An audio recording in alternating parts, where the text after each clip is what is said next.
Bueno, dejamos atrás la lectura que estuvimos compartiendo durante tanto tiempo, los profetas Jeremías, Ezequiel y demás, las lecturas del Antiguo Testamento, y nos metemos de lleno en los textos del Nuevo Testamento. Lo hacemos dando comienzo por esta carta cortita, porque nos acompañará apenas hoy y mañana, en este caso la segunda carta que San Pablo escribe a los cristianos de Tesalónica. Estas dos cartas, la primera y la segunda, vamos a recordar que son los textos más antiguos que se conservan de todo el Nuevo Testamento. Corresponden al año 51.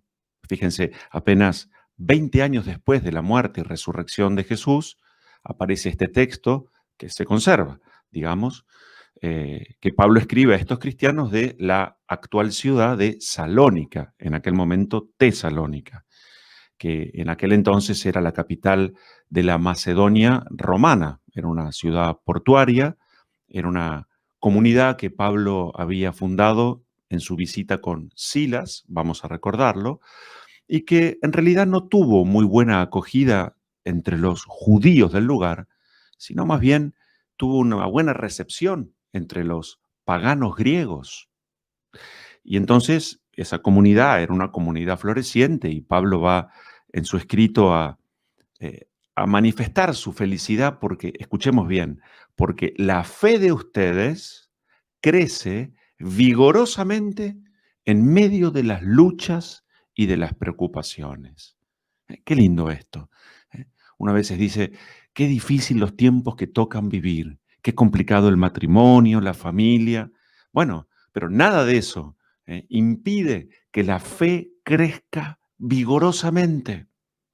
En primer lugar esto. En segundo lugar, Pablo va a destacar también que el amor de ustedes ha crecido, no solo la fe, sino que esa fe se manifiesta en el amor que se tienen entre ustedes.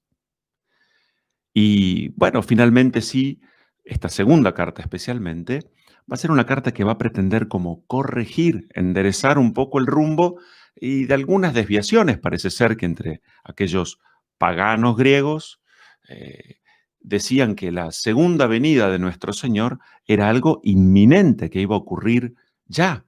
Y entonces, bueno, muchos dijeron, si esto es así, ¿para qué me voy a forzar en trabajar?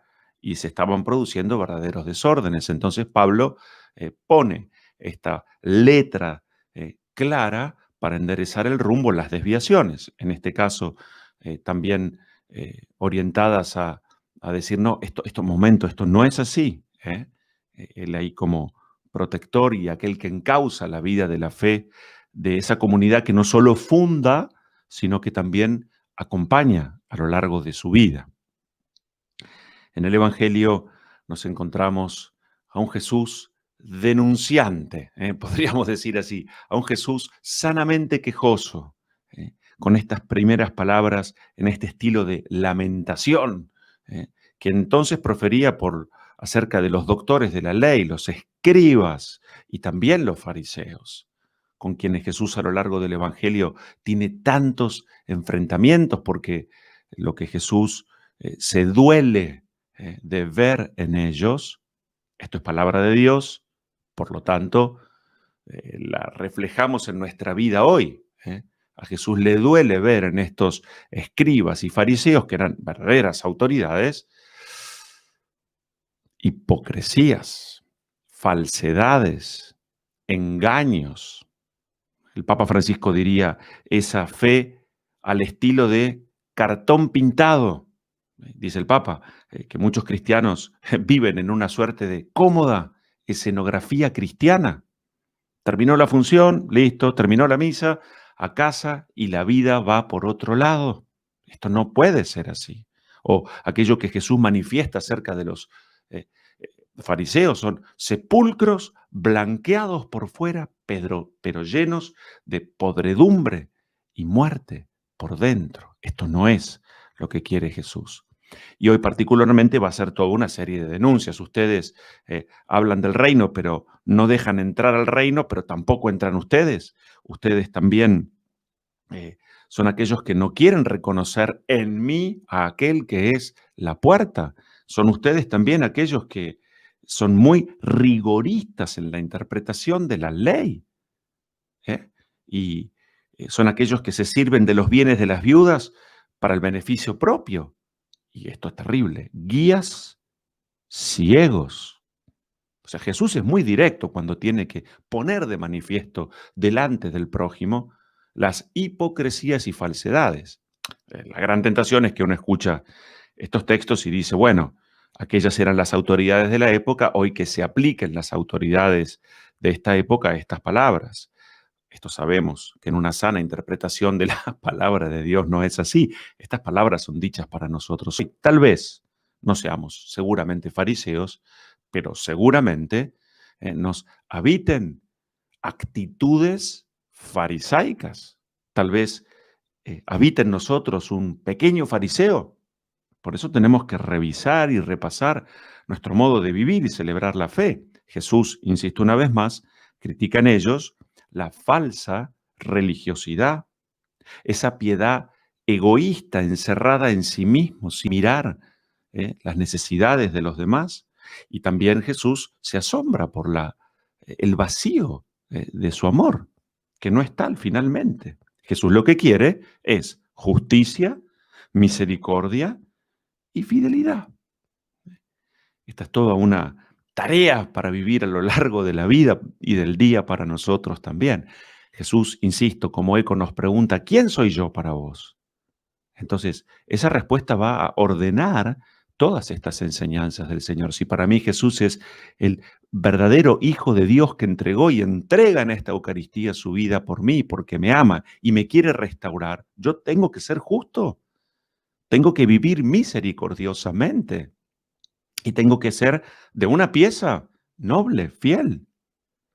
Y si además me han sido otorgadas responsabilidades, bueno, pues entonces tengo una mayor carga, obligación para dar un ejemplo de vida más coherente. Esto es lo que en definitiva, bueno, han hecho los santos. Recordamos hoy, estamos celebrando esta Eucaristía, recordándola, celebrando la memoria de San Luis IX, rey de Francia. Luis era hijo de Blanca de Castilla, hermana de otra mujer que a su vez va a ser madre de San Fernando, rey de Castilla y Aragón, primos santos, San Luis en Francia, Fernando en España. Y San Luis recibe la corona con 12 años, con lo cual fue regenteada su vida o el gobierno más bien hasta que su madre Blanca, que lo formó como un verdadero hijo de Dios, lo acompañó, educándolo en las virtudes cristianas hasta que tuviera o asumiera más bien la autoridad que le correspondía. Y fue un rey muy querido porque Luis se ocupó fundamentalmente de 4 cosas. Él era un hombre de profunda oración, de contemplación y por lo tanto también de acción. Es decir, que el primer eje en su vida fue una fe activa al servicio del prójimo, no una fe encerrada y egoísta. En segundo lugar también, él fue justo en su gobierno, porque claro, él bebía de la fuente de la justicia, que es Dios. Con él dialogaba, a él le presentaba las situaciones de gobierno. Él no podía entender su gobierno temporal si no era asociándose a aquel que ejerce un gobierno eterno. Segundo eje. El tercer eje, el amor a los pobres. Que este amor, que este ponerme de rodillas delante de Dios se manifieste en servirlo a Él que está presente en el más necesitado y por eso fundó hospicios, hospitales, escuelas, promovió en aquel entonces el desarrollo de la Universidad de la Sorbona. Y por supuesto, en ese ideal heroico de aquellas épocas, intentó también recuperar los santos lugares. En segundo lugar, decía también hoy la Iglesia recuerda a San José de Calasanz, este santo español que vivió mayormente la parte de su vida en Roma, en las barriadas pobres, y él se preocupaba al ver tantos niños sin formación, porque en aquel entonces quienes accedían a la educación eran las personas que tenían ciertas riquezas. Y de hecho, San José de Calasanz va a fundar la primera escuela gratuita de Roma. Y después va a fundar también los así llamados, la orden religiosa de los escolapios, las escuelas pías, porque él entendía también que en esa formación y educación debía darse también necesariamente la formación de los valores cristianos. Y finalmente, hoy la Iglesia celebra y agradece en nuestro país a la beata Tránsito Cabanillas, aquella mujer nacida en Córdoba, que también preocupada por la formación de los más pobres, se ocupó de la educación y por ellos entregó su vida, fundando también una orden religiosa. Qué lindo ver aquellos que son capaces de entender su vida como un tiempo que Dios les regala para hacer todo el bien posible. ¿eh? Fijémonos de vuelta en aquello de San Luis, rey de Francia. Fe activa en primerísimo lugar. Después, ser justo en el modo de gobernar, pero también para un padre y una madre de familia. Tener esa capacidad, en tercer lugar, de estar atento a los más necesitados. Y por supuesto, lo decía, lo digo ahora en cuarto lugar, esto es algo muy lindo, la paciencia en medio de la adversidad. ¿eh? Miren qué virtud, qué don tan lindo para cualquier tiempo. Fe activa, justos, estar atentos a los más necesitados y tener una paciencia que supere todas las adversidades. Ofrecemos esta Eucaristía para que nunca Jesús deba decir, ay de ustedes. Por eso somos peregrinos, escuchamos estas palabras para enderezar con la ayuda de Dios el rumbo de nuestras vidas.